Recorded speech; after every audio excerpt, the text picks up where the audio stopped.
explosions in Crimea, Donetsk and Luhansk. Azerbaijan is no longer playing nice with the Russians, and Trump has clashed with Musk again. These are just a few of the topics we'll cover today on TSN. Subscribe to our YouTube channel. I'm looking forward to your comments. And here's what else is coming up in this episode. Deadly danger every day and a new wave of evacuations. The day before yesterday, something hit here. Today, explosions occurred over here. It's like this every day. Volunteers are rescuing people from frontline communities in the Kharkiv region. Where do those who decide to relocate end up next?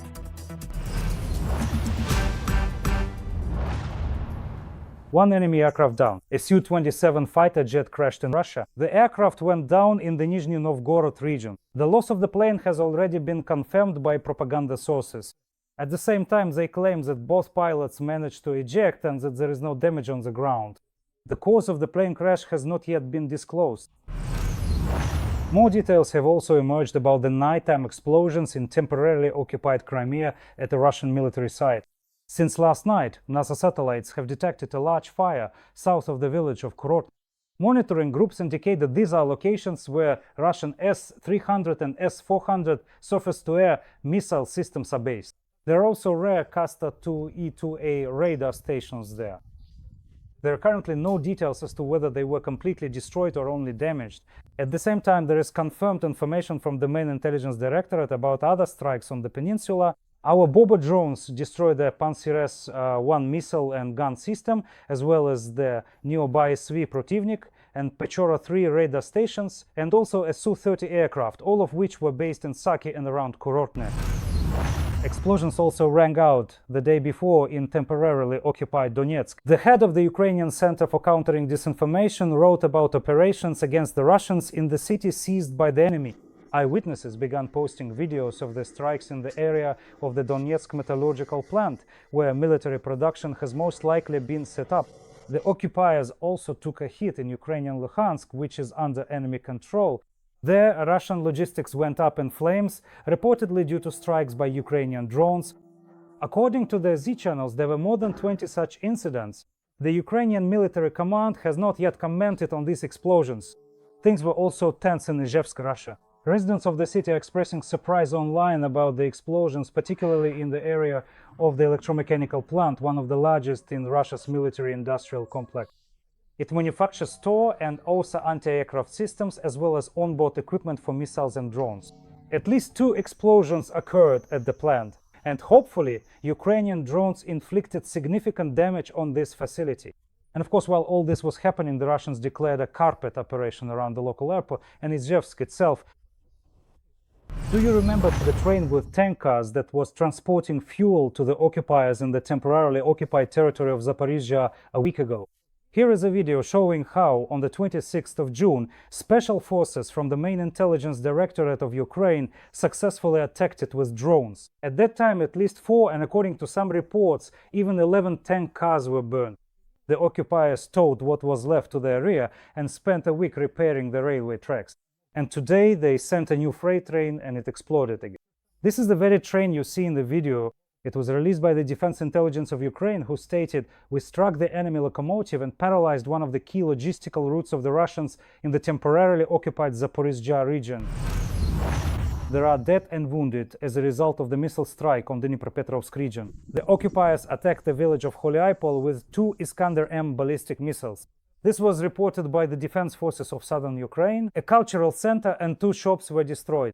A fire broke out and private houses were damaged. The Russians also shelled residential areas of Kostiantynivka in the Donetsk region. 3 civilians were wounded. The city was hit by fire from tube artillery. A woman and her son were injured in their home, and another resident was wounded on the street. 2 apartment buildings and 13 private houses were damaged, as well as 4 commercial pavilions and gas pipeline lines. 2 power workers were injured during the shelling in the Stepnohis community. A high voltage line was cut. 2 more people were injured in Preobrazhensk. And the aftermath of the night attack in Zaporizhzhia is still being dealt with. There, an enterprise and nearly 30 houses were damaged. 2 people were wounded in Sumy region over the past day. 28 settlements came under fire. Houses, an apartment building, an educational institution, and infrastructure were hit. Kherson region also came under attack. 2 people were killed and 5 more were wounded. At midnight, war criminals struck the central district of Kherson. A kindergarten was damaged, and due to the shelling, the Korabelny district lost power. Water is being supplied there on a schedule. 3 apartment buildings and 8 private houses were damaged. Kharkiv region. 2 women were injured in the village of Tsirkuni. In Kupiansk, an apartment building and a private house were damaged by shelling, and in the suburb of the regional center, a house was damaged. 2 civilians were injured by shrapnel. In total, since the beginning of the day, the Russians have launched 52 attack drones and decoy UAVs at Ukraine. They came in waves from several directions, namely from Bryansk, Milerovo, and Primorsko-Akhtarsk. Our air defenders shot down or neutralized 47 drones with electronic warfare systems. At the same time, according to the Air Force, there were hits at 3 locations. In another location, debris from downed UAVs fell. Evacuees were wounded and came under drone attack in Pokrovsk, Donetsk region. The crew of the White Angels was injured. They had come to help a couple who had become a target of the enemy. The explosion tore off the leg of a 42-year-old man, and his wife was seriously injured. Police officers, together with the public organization Chaplain Patrol, evacuated the couple and another wounded person and rushed them to the hospital. However, the occupiers struck the vehicle with a Molniya drone. The car was disabled and a law enforcement officer was wounded. The Angels managed to call for backup and transport the victims in another evacuation vehicle. However, on the way, one of the wounded civilians died, and the injured police officer is now in the hospital. The vehicle is out of commission. We're still waiting for our people. We're keeping an eye on the sky, because drones are constantly here. This was already our third strike, and we were literally hit just now.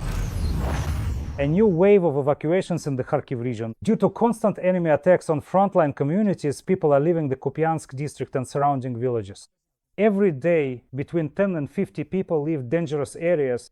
Yulia Boyko went to Kupiansk itself together with volunteers who rescue entire families from shelling every day. More on this in the following report. Is there anybody at home right now? This is Mr. Alexander from Husinka. His wife was the first to leave after a strike landed right next to their yard, but he stayed behind to watch over the house and take care of the dog. But after several days of almost non-stop attacks, he decided it was time to save himself. Now his dog will be fed by the neighbors. For now, they refuse to evacuate. Well, the day before yesterday, it hit right here. Today, it exploded over there. It's like this every day here. Over there too, every day. Over there as well, every day. It just stopped now. Homeowners, good afternoon. Are you ready? And this is Artem from Kupiansk, a city that the enemy is literally wiping off the face of the earth. His parents left a long time ago. He stayed alone in the apartment. The neighboring building is destroyed and there are strikes every day. Besides the explosions in the city itself, you can also hear the sounds from the front line, which is just a few kilometers away. They hit everyone. They strike with glide bombs, with mortars, and with MLRS. So anything can happen. It's dangerous in Kupiansk now, and very loud. That's why I decided to leave for a safer city. Artem is being evacuated by volunteers from the SEAL project. They have an armored vehicle, but even so, every trip is a risk, because shelling can start at any moment. But the team keeps working and saving lives. They respond to every call from Kupiansk, Burova and villages near the front line. We've already been working in Kupiansk and the Kupiansk community for more than 10 days now. Every day, the vehicles are on the move, picking up and evacuating people. As soon as we receive a request, we respond immediately. All evacuees first arrive at the transit center. Some are temporarily accommodated, while others are taken further. Here they receive all the necessary assistance, financial aid, food packages, hygiene supplies. If needed, we also provide accommodation, legal support, psychological assistance, and medical care. If people need a place to stay, they let us know, and we accommodate them in dormitories. Due to constant shelling in the Kharkiv region, nearly 350 settlements are subject to evacuation, mostly in the Kupiansk, Borivsky and Shevchenkivsky districts. In the Kupiansk direction alone, more than 6,000 people still remain. In Kupiansk itself, there are almost 1,500 people, and nearly 200 children from the Shevchenkivska community need to be urgently evacuated. so volunteers continue their work. Evacuations are ongoing every day. Yulia Boyko, Oleksiy Buhayenko, Kharkiv region, TSN 1+1. There will no longer be any concentrations of troops and equipment or the placement of servicemen in tent camps. This was announced on social media by the Commander-in-Chief of the Armed Forces of Ukraine, Oleksandr Syrsky. He says all of this is to maximally protect our soldiers from Russian shelling at training centers and on training grounds. According to Syrsky, new shelters, dugouts and protective structures are also being built at the training sites, and warnings about aerial threats will be issued accurately and without delay. Among the innovations in particular is the extension of the duration of basic general training. Instead of 49 days, they plan to train for 51 days. 2 additional days will be devoted to training in countering enemy attack drones. The enemy has occupied Koptiv and has also advanced in Toretsk, Novosergivka, Nir, Delivka, Mirny, Razin, Vezel and Komar, according to the analytical portal Deep State. In total, in June, the Russians captured more than 550 square kilometers of Ukrainian territory. This is the worst figure of the year. The greatest advances have been on the Novopavlivka and Pokrovsk sectors. One of the reasons is massive attacks. The enemy often attacks with a threefold advantage, which allows them to advance. At the same time, the front line is changing. Ukrainian soldiers are counterattacking. In Sumy region, the occupiers are being held back as usual. The heaviest pressure is on Pokrovsk. And overall, counter-battery warfare is being conducted. Almost 40 artillery systems have been destroyed since yesterday, and over the past week, this number has reached nearly 250 enemy guns. Today, according to the General Staff, the enemy carried out more than 5,000 attacks on the positions of Ukrainian soldiers using various types of heavy weaponry, launched 51 airstrikes, and dropped 80 guided aerial bombs, CAPs. And in total, there were 146 battles along the entire front line. In the Pokrovsk direction, 41 enemy attacks were repelled. In the Novopavlivka direction, 21, and in the northern Slobozhansk and Kursk directions, 17 attempts each. The dispute between Trump and Musk is escalating. The President of the United States and the well-known businessman have once again argued over the budget bill. The US Senate is currently voting on it. Trump considers his document flawless, proposing large budget expenditures and tax cuts in it, and even called it one big and wonderful law. Critics of the document warn that it will further inflate the enormous national debt and budget deficit of the United States, reduce the incomes of the population and businesses, cause the dollar to fall, and undermine America's influence in the world. Against the backdrop of the vote, Elon Musk, who had previously criticized the bill, threatened to create his own political party as soon as the following week if the document is indeed passed. In response, Trump criticized Musk on the social network Truth Social, stating that the businessman himself had received a significant amount of American subsidies, without which he would have had to shut down his companies and return home to South Africa. Trump even suggested that the Department of Government Efficiency, which Musk himself once headed at the president's request, should take a closer look at the businessman's contracts. So how will the confrontation between Trump and Musk end? A new political force led by the businessman, or perhaps even his deportation? What other options come to mind? Write your thoughts in the comments for this episode and, of course, give us a like. Subscribe to the channel. The TSN broadcast continues. We still have a lot of important things ahead.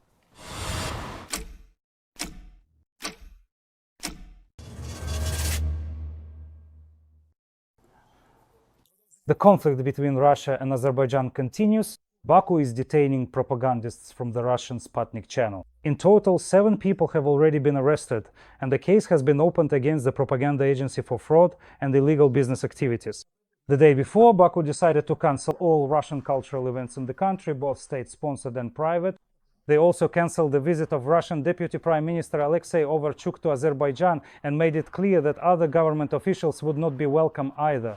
As Azerbaijan explains, the decision was made in light of extrajudicial killings and acts of violence committed by Russian security forces against Azerbaijanis. This refers to the arrests that took place in Yekaterinburg, Russia, last week with the involvement of the FSB.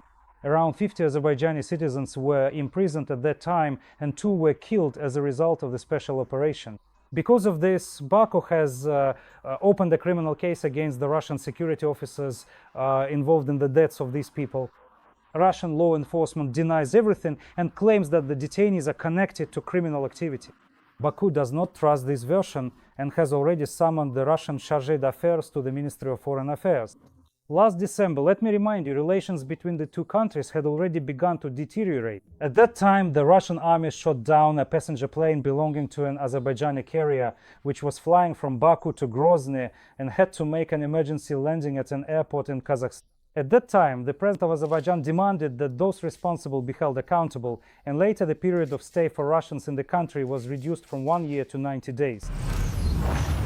Millionaires, but only for 15 minutes. In Norway, thousands of people are experiencing mass disappointment after the state lottery operator mistakenly credited them with huge sums of money. No one managed to collect the money, as the company apologized to its clients and corrected the mistake. Why did this happen, and what do the owners of the winning tickets have to say? Katerina Fedorchenko has more details. We didn't win just once, but twice. And we won almost 2 million Norwegian kroner. It's just crazy. Messages about huge winnings were sent to thousands of Norwegians. After receiving the notification, Sean started making joyful plans. For us young people, it's not easy to get the chance to buy a home. So I thought, now I can finally really start saving money. The joy, Marianne says, didn't last long. After the first message from the lottery operator about the big win, a second one arrived. We were millionaires for 15 minutes and it seemed like all our financial problems were solved. Then it turned out that wasn't quite the case. 47,000 Norwegians received notifications from the state lotteries about huge winnings. As it turned out, it was a mistake. It all happened because of the conversion from euro cents to Norwegian kroner. Instead of dividing the amount, the system multiplied it and increased the results by 10,000 times. No payouts were made in time. The mistake was quickly corrected, but fixing the disappointment of the clients will be much harder. It's awful when you think you've won so much. I opened a bottle of good champagne that I had planned to save. And then you get this message and of course it's really bad. The company promises to conduct an investigation into how the mistake happened. The CEO of the lottery apologized to the clients and resigned. Now the Ministry of Culture, which formally owns the lottery, will have to deal with the reputational losses. This is very serious because we depend on people's trust. And I would like to emphasize that the board's task now is to restore that trust and do everything possible to prevent similar mistakes from happening again. Mariana's winnings turned out to be only 97 crowns instead of 2 million. This is about 400 hryvnias. The woman decided to play this amount in another lottery. However, after the operator's mistake, she drew her own conclusions. If there's a prize to be awarded today, I think I will wait until the morning to thoroughly check if everything is indeed okay. Katerina Fedorchenko, TSN 1+1. A tanker from Russia's Shadow Fleet exploded in the Mediterranean Sea. The incident occurred on the 27th of June, but the information was made public today by the main intelligence directorate of Ukraine. The explosion happened in the engine room of the vessel, 150 kilometers from Libyan territorial waters. The tanker was sailing under the flag of the Marshall Islands, but was involved in schemes to supply Russian oil in circumvention of sanctions. At the time of the explosion, the vessel was carrying 1 million barrels of crude oil. Currently, a fire tug is towing the tanker towards the shores of Greece. The first victims of the abnormal heat in Europe, local media report 2 deaths in Italy amid extremely high air temperatures. It is known that one of the deceased was a construction worker who was working at height and suddenly felt unwell. In France, more than 1,300 schools have been closed due to the heat, and the top of the Eiffel Tower has been shut to tourists for 2 days. And in the public transport of the French capital, bottles of water are being distributed to help travelers exhausted by the high temperatures. It will even be hot in Britain, where thermometers are expected to reach up to 35 degrees Celsius. Meanwhile, Spain has set a temperature record. June in Barcelona has become the hottest since records began, which is more than 100 years ago. Record high temperatures were also recorded in other regions of Spain and Portugal. In some places, temperatures even reached as high as 46 degrees Celsius. An unexpected visitor, a subantarctic penguin, paid a visit to the Ukrainian polo station Akademik Vernadsky. Currently, Galindes Island is locked in ice, so the birds that nest here left back in May in search of food. However, these amusing guests still decided to visit our polar explorers, waddling all the way to the station itself, circling around the main entrance, inspecting the diesel generator with a business-like air, and then heading off. The scientists say that penguins do visit here from time to time, but for any of them to come this close during this period, well, that's never happened before.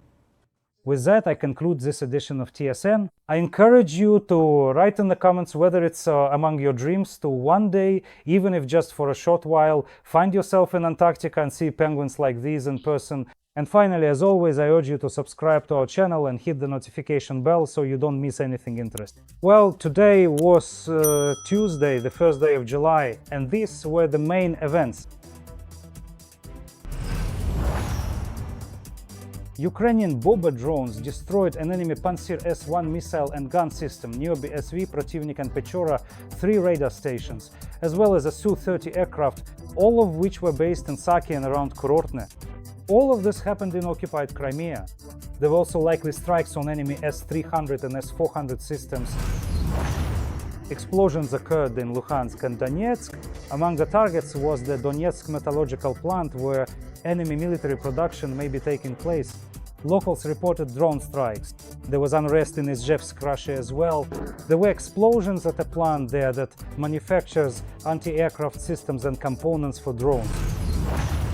No more gatherings of soldiers and equipment in tent camps. Instead, new shelters, dugouts and protective structures are being set up at training sites. These innovations were announced by Commander-in-Chief Syrskyi to protect our troops from Russian shelling at training centers and ranges. He also mentioned that the duration of basic general training in Ukraine will be increased. Instead of 49 days, soldiers will now be trained for 51 days. The dispute between Trump and Musk is escalating. They have once again argued over the budget bill. Trump considers his document flawless and called it one big and beautiful law. Musk criticizes the document and threatens to create his own political force if it is adopted. In response, Trump suggested that the Department of Government Efficiency take a closer look at the businessman's contracts. In Germany, a Ukrainian woman and her young daughter were found murdered. The bodies of the 32-year-old woman and her child, who was only 1 year and 7 months old, were discovered on a forest path in the city of Dostan. Later, a 16-year-old Ukrainian confessed to the crime. He was detained. The investigation is ongoing. Now we need to determine what connection the 16-year-old teenager has to this horrific crime and what exact role he played. Baku continues to detain propagandists from the Russian agency Sputnik. In total, 7 people have already been arrested. And the day before, Azerbaijan decided to cancel all Russian cultural events in the country and refused to receive Kremlin Deputy Prime Minister Overchuk. All of this is due to the killing of 2 Azerbaijanis by law enforcement officers in Yekaterinburg. At that time, the Russians also threw 50 more Azerbaijani citizens behind bars. In the Dnipropetrovsk region, a 66-year-old man was detained after he threw a grenade into a neighbor's yard following an argument. A 50-year-old woman died as a result of the explosion. 4 more people were injured, including a 15-year-old girl. The perpetrator faces life in prison. In Lviv, people said their goodbyes to I.I.O. Kalinets, a poet, a member of the 60s movement, and a former political prisoner. He died at the age of 86. Hundreds of Lviv residents came to honor Kalinets' memory at St. George's Cathedral. The poet was buried at Lykakiv Cemetery. Once he had formed his beliefs, they were very clear, and he never broke them. Naval servicemen in Odessa rescued 5 vacationers who had been carried away by waves into the open sea. They were on inflatable rings. Among those rescued were 2 teenagers and adults who initially tried to help the children, but ended up caught by the rough waves themselves.